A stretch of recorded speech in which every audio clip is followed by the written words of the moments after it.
Kathrada Foundation is holding a symbolic picket at the Hector Peterson Memorial Site in Soweto. The aim is to highlight the ongoing global racism and police brutality around the world, including South Africa. Let's get the very latest now across live to our reporter Samkele Maseko, who's live for us in Soweto. Samkele, very good afternoon to you. Tell us, what have you been witnessing there this morning?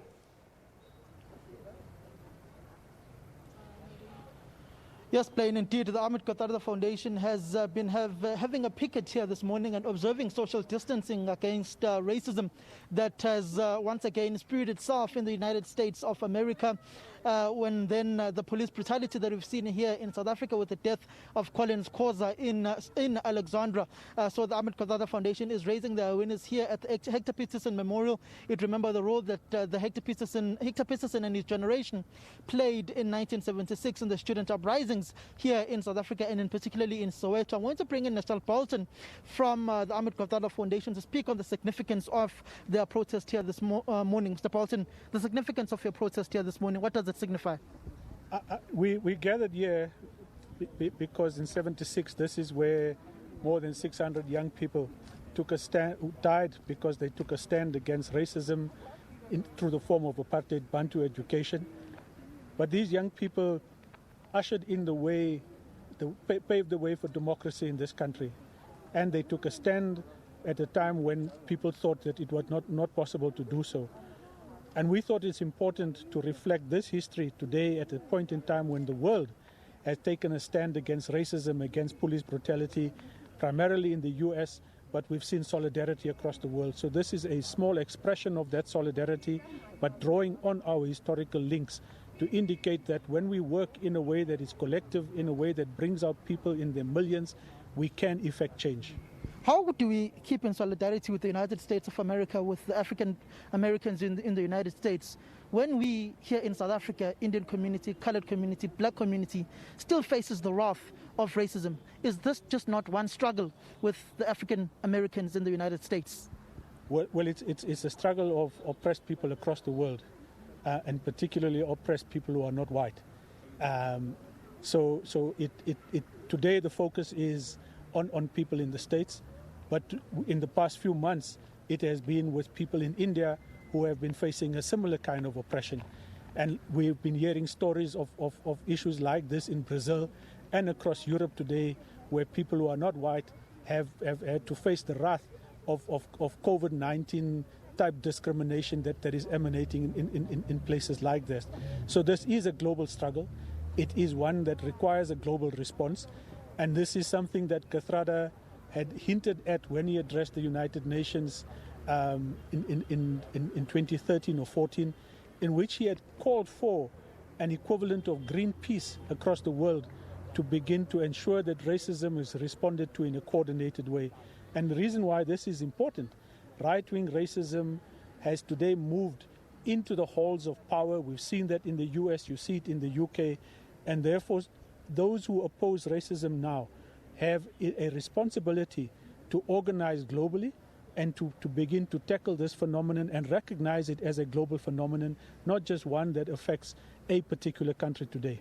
How do we fight and do we reach the end of this particular struggle and win it? Well, firstly, realizing that the roots of this goes back 300, 400, 500 years in many cases. It will require work that won't be accomplished in a short span of time. But if we focus on the kinds of changes that are required in terms of policies, in terms of systems, and we coordinate this all across the world, we can begin to effect change. But that change also needs to realize that racism today inhibits much of our politics, is expressed by many of our political leaders. So when we make our political choices, racism must be an issue that features in those choices as well.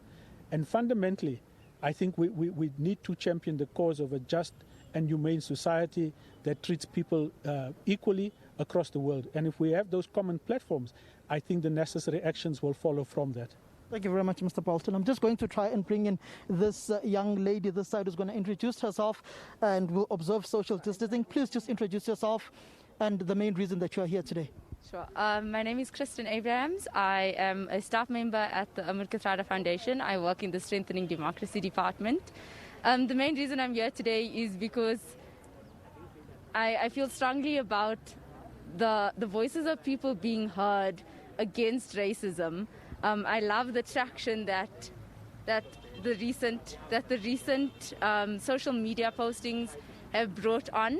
I love that young people all over the world and a mixed race of people are speaking out about these issues. And I'm glad to join in the call speaking out against racism, whether it be here or in the US, and against forms of police brutality that exist here very strongly right now, we see during this pandemic and across the world. How do we then just move away from having a huge outcry globally and have effective measures being put in place to nip racism in the bud once and for all? Well, I don't know if there's such a thing as nipping it in the bud once and for all. I think it's an ongoing process, and I think one of those things is to keep conversation going. I think looking at social media, there's a plethora of information, and that sometimes is overwhelming for a lot of people who aren't actually conscientized. They may feel overwhelmed and like they don't have a space to be heard. I stand with the idea that it is not the onus. The onus is not on the people of color to educate others. But I do feel that where we are able to, where we are emotionally and physically and mentally willing to, that we should keep our conversation going. Somebody conscientized us. Someone has conscientized every single one of us. And I think we should take on the responsibility, especially as South Africans, coming out of a history of apartheid, having something to offer to the world. I think we have so much in showing that reconciliation should always be the end goal. And how we reach that, I think young people have new ideas about doing that. I'm not sure if I have every idea about how to do that, but I think one of the main things right now is keeping the conversation going. Thank you very much for that. That was a representative of one of the staff members of the Ahmed Kathrada Foundation. We are hoping to speak to Nompendulo Mokachwa, who's a member of parliament, but she seems to be on a phone call right now and can't speak to us. But she had rather interesting things as well to say, that how do we stand in solidarity with the United States of America, if with their African black Americans, if when we here in South Africa as the black majority are still faced with the same scourge of racism, saying that is one struggle and we should be fighting it as one with the black Americans of the United States of America. And Nishan Bolton of the Ahmed Kathrada Foundation is saying that this is a continuous struggle that all South Africans and the entire community across the globe must continue fighting against the scourge of racism. Back to you, Blaine. All right, Samkele, when you get her, come back to us. We'll get you back on air to listen to that view. Samkele Maseko, live for us in Soweto. Thank you.